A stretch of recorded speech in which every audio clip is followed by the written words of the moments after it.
අද අපේ සංචාරේ වෙනදට වඩා ටිකක් වෙනස්. අභියෝග, ත්‍රාස්‍ය, භීතිය මැදින් අපේ රටේ සුන්දරම ගමකටයි අද අපේ සංචාරේ. කෘෂිකර්මාන්තය තමන්ගේ ජීවිතය කරගෙන තරඟකාරී ලෝකයෙන් බොහෝ ඈත්ව තියෙන මේ හුදකලා ගම්මානය ගැන ඔබ මීට පෙර අහලා ඇති. මෙම ගම්මානය අති දුෂ්කරය. නමුත් ලෝකවුරුම නකල්ස් රක්ෂිතයට මැදි වූ නිසා ස්වාභාවිකව ලොව පොහොසත්ම ගමක් කියලයි මට නම් හිතෙන්නේ. ගිරිදුර්ග වනදුර්ග පහු කරගෙන යමු අද අපේ සංචාරේ ගලමුදුන ගම්මානයට.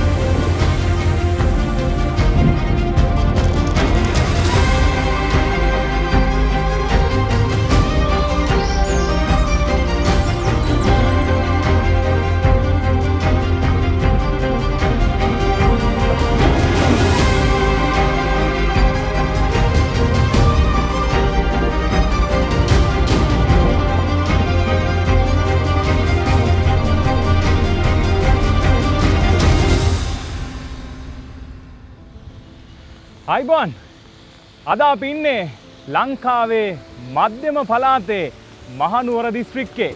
ඔබ දන්නවා මේ තමයි ලංකාවේ ජෛව විද්‍යාත්මකවත් ඒ වගේම ඓතිහාසිකවත් භූගෝලීය වශයෙන්ුත් ඉතාම වැදගත් ස්ථානයක් මේ 18 වංගුව. ඉතින් ඉතිහාසයේ ඉඳලා බොහොම දුෂ්කර ගමන් මාර්ගයක් තමයි 18 වංගුවේ තිබුණේ. අද අපි යන්නේ ලංකාවේ ඉතාම සුන්දර රමණීය ගමනාන්තයකට. අපිට 18 වංගුවේ අද නම් ටිකක් සැර මීදුමක්, තද මීදුමක් තියෙනවා. හැබැයි වෙනදට නම් බොහොම පැහැදිලිව ලංකාවේ නැගෙනහිර ප්‍රදේශය අපිට දකින්න පුළුවන්කම ලැබෙනවා. ඒ වගේම අපිට අනිත් පැත්තෙන් මේ ලෝක උරුම නකල්ස් කඳුවැටිය දකින්න පුළුවන්කම ලැබෙනවා. ඉතින් අපි මේ ඉන්නේ රන්දෙනිගල රන්ටැඹේ වික්ටෝරියා අබේ භූමියේ මේ පරිසරයේ සුන්දරත්වය විඳගෙන අපි අද යනවා හසලකට. හසලක හුදකලා වුණු ගමක් හොයාගෙන මේ ගලමුදුන ගම්මානය යමු අපිත් එක්ක අද සංචාරේ ගලමුදුන ගමට.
දහට වංගුව පහු කරගෙන හසලක පැත්තට යනකොට මේ රොටි කඩේක නැවැත්තුවා රොටියක් කාලා මේ සීතල වැහි පොදත් එක්ක ඉඟුරු දාපු ප්ලේන් ටිකක් කියන්නේ ඉතින් ඒක පුදුම රසක්.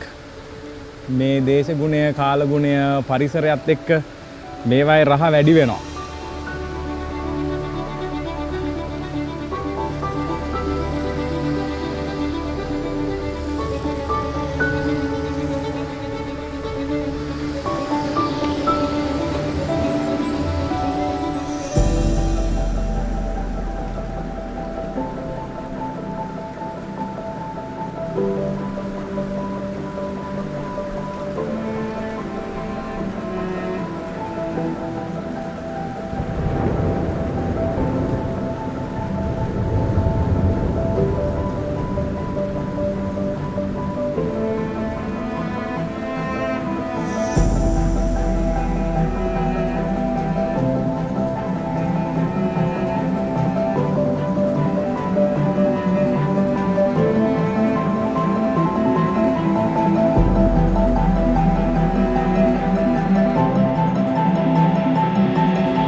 අපේ ගලමුදුන සංචාරය ආරම්භ කරන්නයි සූදානම් වෙන්නේ. මේ ඉන්නේ අපේ ගමන් සගයා. ටිකක් අභියෝග සහිත මාර්ගයක් තියෙන්නේ. අපි ගිහින් බලමු පුළුවන් තරම් දුර අපි යනවා වාහනේ. ඊටු ටික යන්න වෙන්නේ පයින් තමයි. ටිකක් කාලගුණය වැසිබර තත්ත්වයක් තියෙනවා. අපි බලමු මොකද වෙන්නේ කියලා. එකතු වෙන්න අද සංචාරේ ගලමුදුනට අපි එහෙනම් යනවා.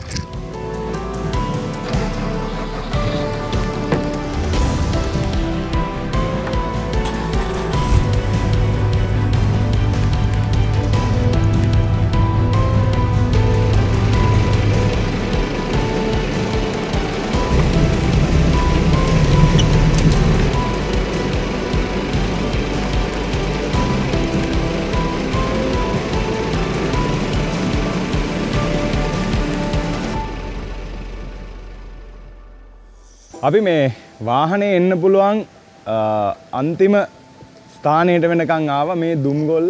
මේ හරිය වාහනේ දාලා ඉතුරු ටික පයින් තමයි යන්න වෙන්නේ. ඉතින් අද මගෙත් එක්ක ඉන්නවා සංචාරයේ ගමනට ඔවින් ඉන්නවා, තිලින, ඊට පස්සේ මල්ක, යෙනුක් මේ ඒ වගේම සුලක් කරත් ඉන්නවා. අපි කට්ටියම දැන් යන්නයි ලෑස්ති වෙන්නේ. මේ කිලෝමීටර් 5ක් විතර අපිට යන්න තියෙනවා පයින්.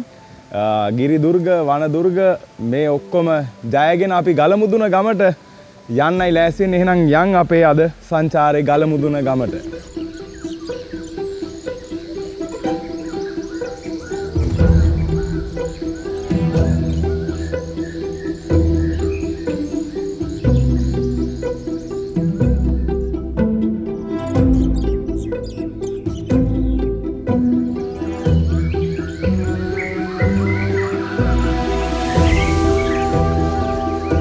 අපි ගලමුදුනට යන මාර්ගය වැටිලා තියෙන්නේ නකල්ස් රක්ෂිතය හරහා.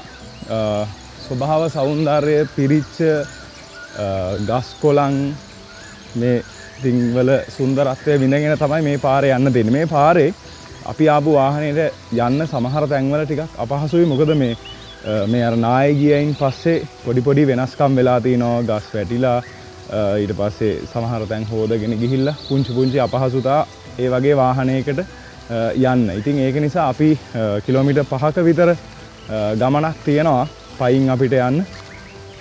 බලමු මේ සුන්දරත්වය. විවිධ සත්ව විශේෂ ඉන්නවා, කුරුල්ලන් ඉන්නවා. ඒ කුරුල්ලෝ බලාගෙන කුරුල්ලොන්ගේ සත්තුන්ගේ ශබ්ද අහගෙන ස්වභාව ධර්මය විඳගෙන ගලාගෙන යන දිය පහරවල් වල ශබ්ද මේ සුන්දරත්වය විඳගෙන තමයි අපි ඉස්සරහට ගමන් කරන්නේ මේ ගලමුදුන ගමට. අපි බලමු ඒ අයගේ ප්‍රවාහන මාධ්‍යයන් මොන වගේද. ගමට ගියාම ඒ අයගෙන් එක්ක කතා කරලා බලමු කොහොමද ඒගොල්ලෝ නගරයට එන්නේ. ටිකක් අභියෝගාත්මක ගමනක් නිසා අපි ගිහිල්ලා බලමු ඉස්සරහට.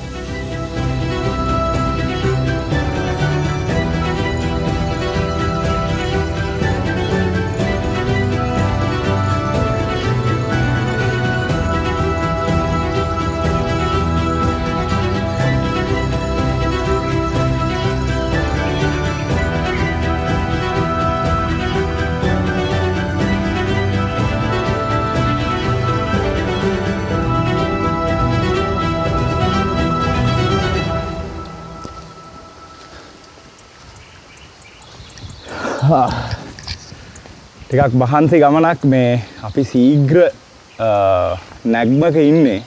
ඉතින් මේ කන්ද නැගගෙන තමයි අපිට ගලමුදුන ගමට යන්න තියෙන්නේ.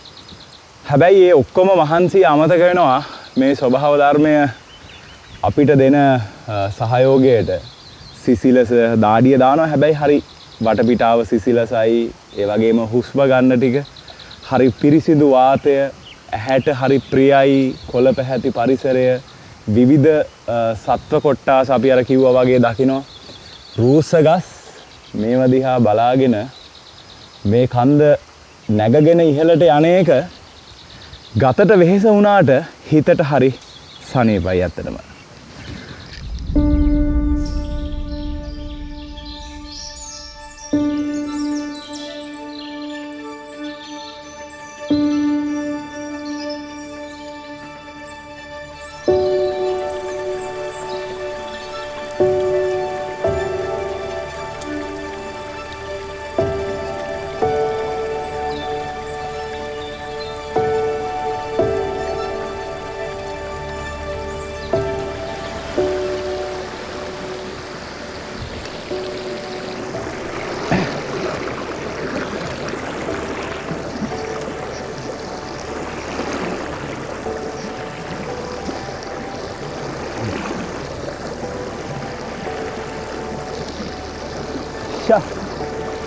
මේ බාන්නක මේ වතුර පිරිසිදුයි කියන්නේ සීතලයි වතුර බිව්වා කියලා දැනෙන වතුර ටිකක් මේ යන ගමනේ කඳු නැගගෙන පල්ලං බැහැගෙන මහන්සිය නිවා ගන්න මේ ගලාගෙන යන සුපිරිසිදු දිය පහර අපිට ඇත්තටම ලොකු සහනයක් වුණා. මූණ ටිකක් හොදගෙන අලුත් වෙලා මහන්සිය නිවාගෙන වතුර ටිකක් බීලා ඇත්තටම ඉතින් මේ පරිසර පද්ධතිය අපි ආරක්ෂා කර ගන්න ඕනේ. ගලාගෙන යන වතුර මෙහෙම පිරිසිදු වතුර ටිකක් බොන්න ලැබෙනවා කියන්නේම ලොකු අවස්ථාවක් ඇත්තටම. බලන්න අපේ රට කොච්චර ලස්සන සුන්දර රටක්ද කියලා.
ටිකක් අභියෝග අසීරුතා මැද්දේ අපි ආවා ගලමුදුන ගමට. ගලමුදුන ගමට කිලෝමීටර් 6ක විතර දුරක් තියෙනවා. ඉතින් අපි කිලෝමීටරයකට කිට්ටු වෙන්න වගේ වාහනේ ආවා. කිලෝමීටර් 5ක් විතර මේ ගිරි දුර්ග පහු කරගෙන එන්න ඕනේ. ඒ පහු කරගෙන එනකොට අපිට ගමේ මුලින්ම හම්බ වෙන්නේ මෙන්න මේ කඩේ. ගමේ අයට අවශ්‍ය කරන පුංචි පුංචි දේවල් අපිට මේ කඩේ ඇතුලේ හොයාගන්න හම්බ වෙනවා. මාමල දෙන්නෙක් ඉන්නවා මේ අපි පොඩ්ඩක් කතා කරමු. මේ මාමා කවුද? මොකද්ද නම? මම ගලමුදුනේ ගම්මානේ පදිංචි ආර්.එම්. නිමල් හාමි වනමා. ආර්.එම්. නිමල් හාමි. ඔය මාමගේ නම? අබේරත්න. ආර්.එම්. කියන්නේ මොකද්ද? ආර්.එම්. කියන්නේ රන්දුනු මුදියන්සලාගේ උඩහා ගෙදර ආර්.එම්. නිමල් හාමි. රන්දුනු මුදියන්සේලාගේ උඩහා ගෙදර. උඩහා ගෙදර නිමල් හාමි. මෙහෙම අපි අහලා තියෙනවා මේ වාසගම් මෙහෙම දෙකයි තියෙන්නේ කියලා. ඔව් දෙකයි තියෙන්නේ. මොනවාද? මාර්ක මුදියන්සලාගේ පල්ලේ ගෙදර තමයි. අනිත් එක ඔයාලගේ එක. මේ එතකොට මේ ඔය මාමගේ නේද මේ කඩේ? මගේ තමයි කඩේ. ඌඩැල්ලෝ එහෙම ඉන්නවා මේ. ඌඩැල්ලෝ විමානයටම ඉන්නවා මෙන්න. පුංචි ඌඩැල්ලෝ. පුංචි උන්නේ. දැන් එනකොටත් අයින් කර කර ආවේ. ඔව්. මේ ඉතින් කොහොමද ටිකක් අපිට නම් ඇත්තටම හරිම වෙනස් මේ අත්දැකීම. මේ කියන්නේ මෙහෙම හුදකලා වෙච්ච ගමක් කිලෝමීටර් 6ක් යනකම් කිසිම ජනාවාසයක් නැහැ. නේද? එන මග ගත්තොත් සම්පූර්ණම කැලේ. ගොඩාක් අලි ඉන්නවා මං හිතන්නේ. මේ දැන් දවස් 3කට විතර ඉස්සෙල්ලා අලි රංචුවක් මේ ගමට ඇවිල්ලා කුඹුරුත් විනාශ කරලා කෑවා. ඒක තමයි අලි වසුරු තිබ්බ දිගටම. මීහරක් හිටියා අපි. මීහරකුත් ඉන්නවා. මීහරක් මෙහි ගමේද? ගමේ මීහරක් ඉන්නවා. ගමේ ගෙවල් කීයක් තියෙනවද? පවුල් 35යි අනි පවුලුත් එක්ක ගමේ ගලමුදුනේ. පවුල් 35යි. ඉස්කෝලයක් තියෙනවානේ. ඉස්කෝලයක් තියෙනවා සාමාන්‍යයෙන් පෙළට දක්වා මේ ඉස්කෝලේ ගලමුදුන කනිෂ්ඨ විද්‍යාලය. කනිෂ්ඨ විද්‍යාලය. එතකොට උසස් පෙළට යනවනේ. උසස් පෙළට යන්නේ කොළොංගොඩ හෝ නැත්නම් හසලක. ඒතර ගිහින් එහෙ ඉන්නවනේ. එහෙ කාගේ හරි නෑදෑ ගෙදරක ඉඳලා උසස් පෙළ කියන්නේ සාමාන්‍ය පෙළ ඒ පැත්තේ ලියලා උසස් පෙළ ලියන්ට ඉන්ටතන් හොයාගෙන බෝඩින් කරගන්න ඕනේ. තමන්ගේ නෑදෑ කට්ටිය ළඟට.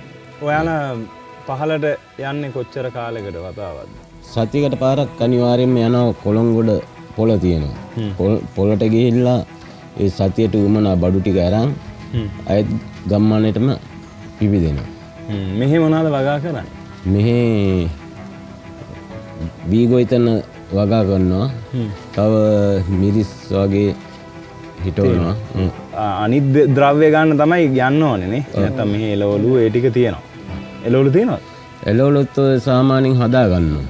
බොංචි එහෙම වගේ හිටවා ගන්නවා. මේ ගමේ අයගේ ආදායම මාර්ගය මොකක්ද එතකොට? මේ මොන හරි මේවා විකුණනවද? ඔව් මේ විකුණාගෙන වී ටිකක් අරන් ගිහලා මේ සඳුදා දවසට අරන් ගිහලා කඩේට ඒක අරන් ගිහලා ඒ වී වල සල්ලි වලට තමයි ඉතින් බඩු අරන් ඉන්නේ. මෙහෙම ආදායමක් නැහැ මේ ගමට. සමුද්‍යත් කපල් දාලා තියෙන්නේ ගමේ. 12 කොල්ලකුගේ. සමුද්‍යත්. ඒක අනිවාර්යයෙන්ම ජනාධිපතිට කිව්වනම් කමන්නේ නැහැ. තරමට වටිනා මේ දුෂ්කර ගම්මානික සමුද්දික බව. පවුල් 35ක් කියන්නේ ඉතින් ලොකු පිරිසකුත් නෙමෙයි ගමක් විදිහට ගත්තාම පොඩි පිරිසක් ජීවත් වෙන්නේ නේද? බොහොම ඉතින් අපහසුයෙන් ජීවත් වෙන්නේ. අපිට නම් පැය 3ක් විතර ගියා උඩට එන්න. කිලෝමීටර් 9ක් විතර යනවා අපි පයින්. බස් එකක් හරියම එන්නේ නැහැ නේ. හිඟගේ පාලම් කරන කියන්නේ බස් එකකට. මෙහෙන් යතොත් හිබුටට යනවා කියන්නේ. දැන් නම් මේ දවස්වල දුම්බල ටිකක් උදේට කොහෙ දෙනවා කියනවා. නැත්නම් හිබුටට යන්න ඕනේ. ඒතර සම්පූර්ණම පයින්ම තමයි යන්නේ නේ. ඒතර මේ ඔය සඳුදා දවසට තමයි කට්ටිය යන්නේ. මුළු ගමේම යනවද? යනවා. ගෙදරකින් එක්කෙනෙක් වගේ යනවාමයි. ඒතර 30ක් 35ක් යනවනේ. ඔව් 30ක් 25 30ක් වගේ අනිවාර්යයෙන්ම යනවා. තව මොනවද තියෙන්නේ? ඉස්කෝලයක් තියෙනවා, පන්සලක් තියෙනවා. පන්සලක් නම් නෑ. මේ අපි ආවාසයක් හදාගෙන බෝධින් වහන්සේ ළඟ ආවාසයක් හදලා ඒ ආවාසිය තමයි සිල් සමාදන් වෙන්නේ පොයේ දවස්වල වලට. ස්වාමීන් වහන්සේ නමක් වැඩ ඉන්නේ. ස්වාමීන් වහන්සේ නමක් නම් වැඩ නෑ. වනවාසී ස්වාමීන් වහන්සේලා වැඩ ඉන්නවා අපේ කුටියේ. එතද? ඒ කියන්නේ දැනුත් වැඩ ඉන්නවා. මේ දවස්වල මේ ගුරුමා ගාන්දරෝ ලෙඩවිල කියලා බලන්න කීපරක් වෙන්නේ දැල්ලා. මොනවාද කඩේ තියෙන්නේ? කඩේ තියෙන පොඩි පොඩි බිස්කට් එම මේ ගමට පැන්ඩෝල් සිද්ධාලේප වගේ ගමට වුණ ඒවා සාමාන්‍ය ද්‍රව්‍ය තියෙනවා. මේ හොඳ හඳුන් කූරු තියෙනවා නේ. ඔව්. ඒතකොට මොන හරි ලෙඩක් දුකක් හැදුනොත්? ලෙඩක් දුකක් හැදුනොත් අපි ලී හොස්පිටල් එකට අරන් යන්නේ ලී එක බැඳගෙන තමයි. බෙඩ් සීට් එකක දාගෙන කරේ තියාගෙන යනකොට මේ හොස්පිටල් එකට මේ මහා ප්‍රධාන පාරට. ප්‍රධාන පාරට ගිහිල්ලා තමයි වාහන එක දාගන්නේ. ඒ කියන්නේ කිලෝමීටර් 6 යන්නම ඕනේ නේ. වෙන විකල්පයක් නැත්තේ. දැන් පාරේ කොහොමදත්ම වාහනයක් එන්න බෑ. ට්‍රැක්ටර් එකක්වත් එන්න බෑ දැන් නේ. දැන් නාය ගිහිල්ලා කියලා. නාය ගිහිල්ලා පාරට ගස් කඩා වැටිලා ගල් පෙරලිලා දැන් තියෙන්නේ. ඕක මේ අපිට කිව්වා මේ දළදා මාලිගාවේ දියවඩනතුමා තමා මේ පාර වැහිලා තිබුණේ.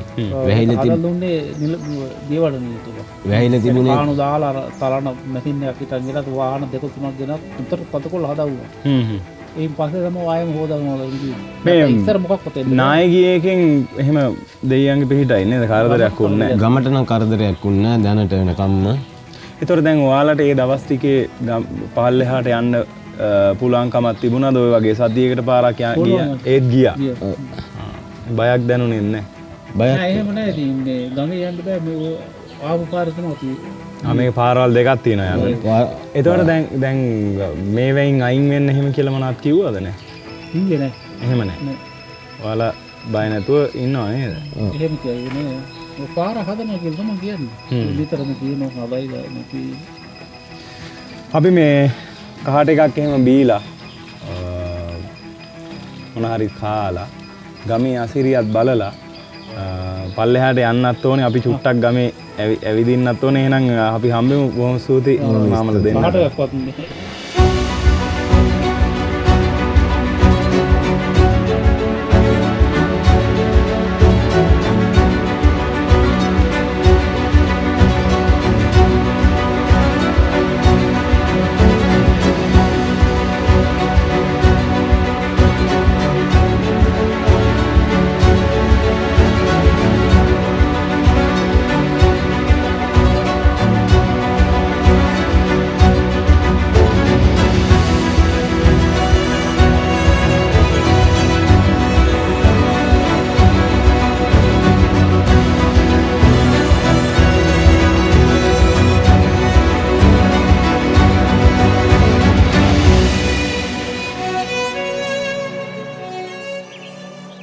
මේ වෙල්ලයාය පසුපසින් අපිට පේන්නේ ගලමුදුන ගම කනිෂ්ඨ විද්‍යාලය. මේ පාසලේ දරුවෝ 18ක් විතර ඉගෙන ගන්නවා කියලා තමයි ගමේ අය කියන්නේ. ඉතින් ගුරුවරු 3 දෙනෙක් විතර වගේ ඉන්නවා.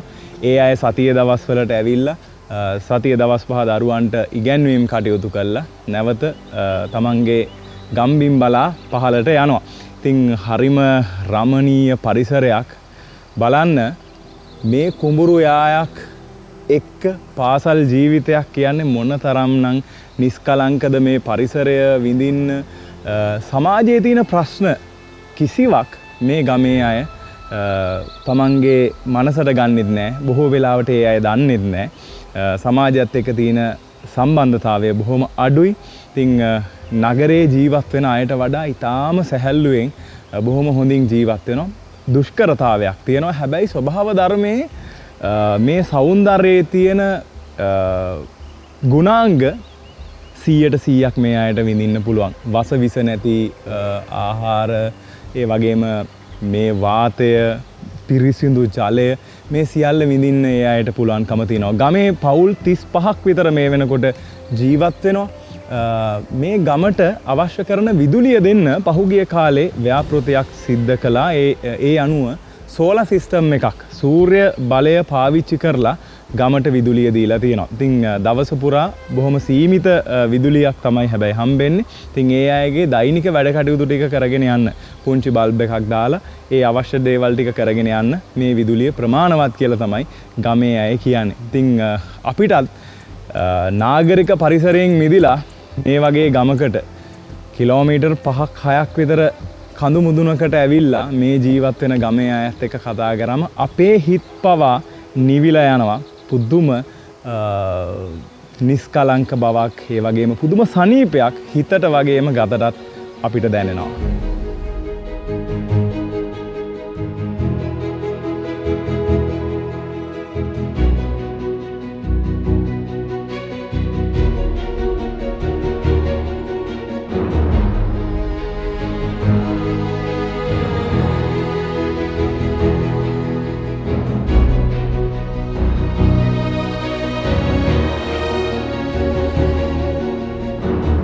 ගමට ආවම අපිට මේ බලන්නකො බෙලෙක් කෝප් එක ප්ලේන් ටිකක් හම්බුණා. විස්කිරිඤ්ඤ එකක් හම්බුණා. විස්කිරිඤ්ඤ එකක් කාලා ප්ලේන් ටිකක් බොන්න තමයි හදන්නේ. බලමු ඉතින් මේ සුන්දර පරිසරයේ ලස්සන වැඩි වෙන්නේ මෙන්න මේ වගේ කෑම රටා එක්ක තමයි ඉතින්. හරිම මේ අත්දැකීම ඇත්තරම මේ මිල කරන්න බෑ. මොකද මේක ගන්න ඉතා වෙහෙසක් මහන්සියක් වෙන්න ඕනේ. මේ වගේ බොහොම හුදකලා වෙච්ච පරිසරයකට ඇවිල්ලා මෙහෙම නිදහසේ ඉන්නවා කියන එක ඇත්තරම වචන වලින් විස්තර කරන්නත් අමාරුයි.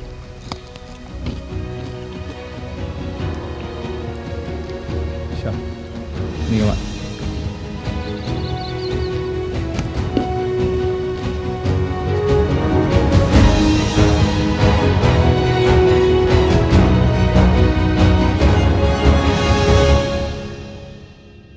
මොකද්ද? මොකද්ද? විමාසා. මොනවද කෑවේ? බොලත් කෑවද? කොහෙද යන්නේ විමාසා? නාන්න යනවද? ඉස්කෝලේ යනවද? කීයේ පන්තියද? අර ඉස්කෝලේ නේ වාගේ. 3 වසරේ? හෙට ඉස්කෝලේ දනිද්දානේ ආපහු ඉස්කෝලේ. අද හෙටයි නිවාඩු. කවුද ඉන්නේ පවුලේ? අයියලා අක්කලා නැහැ? ඉන්නවද? ඉන්නෝ? කොහේ ඒගොල්ලෝ? හරි ගිහින් එන්න බුත් සරණයි. හොඳට ඉගෙන ගන්න ඕනේ හොඳේ.